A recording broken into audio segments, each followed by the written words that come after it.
The depth of hatred directed at men in the media is truly astounding. Even in 2009, during a global economic recession, women are apparently the most affected. But can this really be true?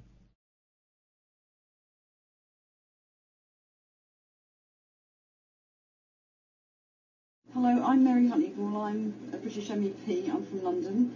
The recession is hitting women more than men. I mean, we certainly know that in the UK, and I think it's the same across Europe. So it's very important that the Women's Rights Committee discusses this matter. The rates of suicide increased during recession, and it's men by far that were affected most. While women dye their hair blonde, men simply die. Men already commit suicide at 4 times the rate of women. In particular, young men who the suicide rates have risen for, sort of more significantly than you would have expected over the last 20 years. It's actually more than the last 20 years. The sustained increase in male suicides has been apparent since 1970, whereas female suicides have decreased over the same time. In harsh economies, men suffer more because of the additional burden that men have in supporting their families, a burden that women rarely have, and that women are not expected to have. There's a perception of men as being stronger and more able to deal with things, whereas it's more natural for women to express their feelings and to be the ones that say, I can't cope, I need help.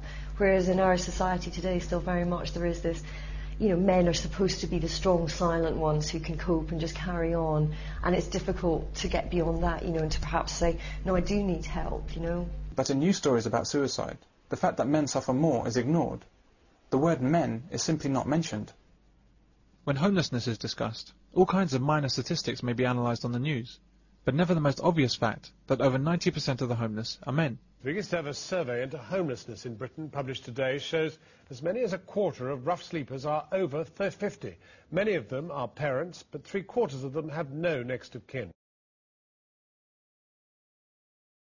You've only got to look at all of our public services that absolutely fall over themselves, with their equalities officers and their ethnic minority officers and all these people. They always seem to put a little line around men, and they, for some reason, are left out of it, and it's perverse.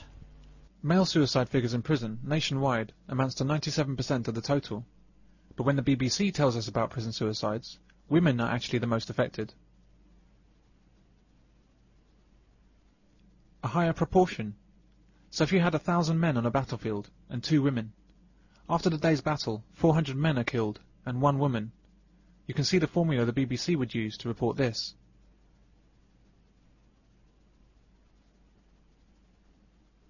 Of the 4,000 police officers that have been killed in the line of duty in the UK, 3,956 of them are men, 44 are women. 99% of deaths are police men, but in the media, police women are given the same prominence as men. Pictures of 2 women and 2 men are shown, as if the figures are somehow even, as if police women are in anything like as much danger as men.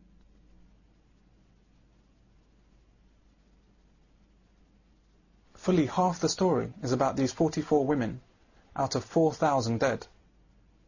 The killings of these police men are hidden behind the word officer. The same thing happens with military servicemen, firemen and workmen. When they die on duty or at work, their sex is disguised behind gender-neutral descriptions, which hide the fact that men are the most affected. This gender neutrality in job titles is not there to be fair to women.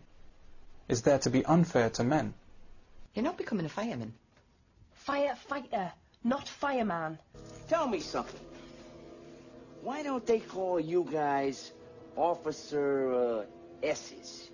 I beg your pardon? Like actress. I guess they feel that a police officer is a police officer. This has to be recognised as one of the triumphs of feminism, the near-complete media suppression of the fact that the overwhelming majority of tragic deaths, in all professions, are male. The author Noam Chomsky examined this phenomenon and described it as a concept of worthy and unworthy victims.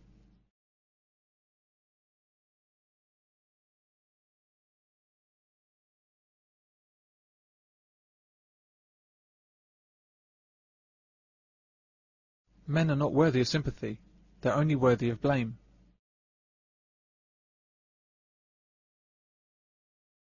We often hear that women find pornography degrading, and that many women resent being depicted as sex objects by men. All of a sudden, the guy at the donut shop is totally hitting on me. It's like, now that I'm blonde, he assumes I'm easy. Sex toy? the guy in the donut shop called me. We won't go into what men should regard as sex objects, if not women. But what's the image of men that we universally see depicted? I would say death objects. But I can't stand cowardice. I remember a soldier at Inkerman when a Cossack charged down on him.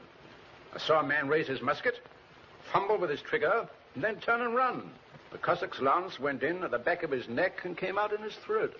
Best thing that could have happened to him. Men are casually and graphically killed on screen at an awesome rate.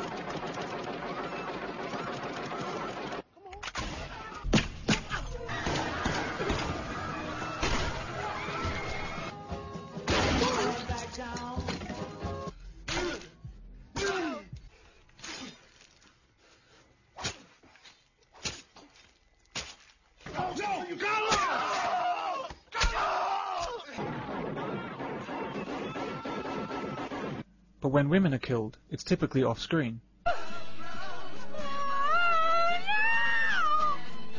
You were warned, Lorraine. The money goes up to John.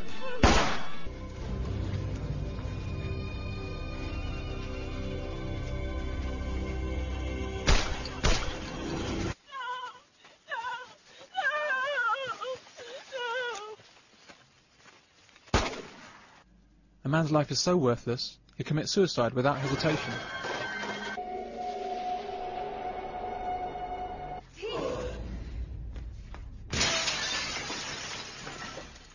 Lieutenant Colonel Matthew Andrew Markinson, United States Marine Corps.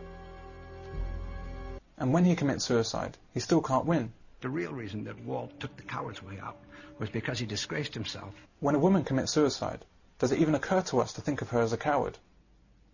Two recent major Hollywood films portray men who believe that they can do the most good for others by committing suicide. Men are graphically mutilated, beaten and tortured.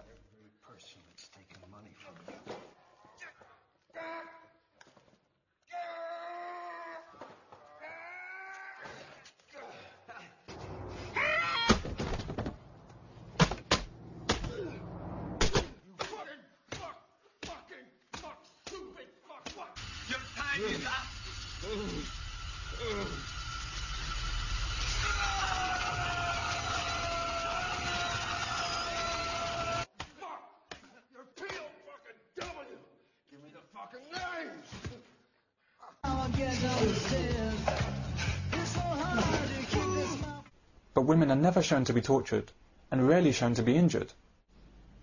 And women are never killed as a form of comedy. Marvin, what do you make of all this? Man, I don't even have an opinion. Well, you gotta have an opinion. I mean, do you think that God came down from heaven and stopped everything? Oh, what the fuck's happening? Oh, man. Oh, man, I shot Marvin in the face. Why the fuck you do that? Well, I didn't mean to do it. It was an accident. Yeah. Stick around.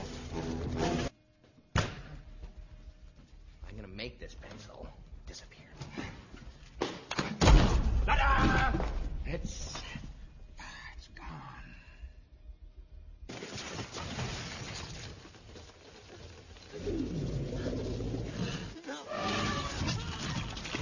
You go listen to yourself. The numbers are cursed. You know there is no such thing as a...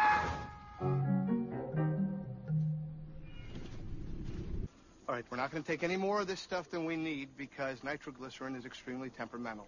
So we do that.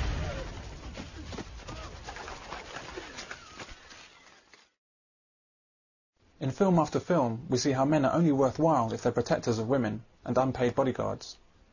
They're only heroes if they risk life and limb to save others, particularly women. Thanks for saving me, tough guy.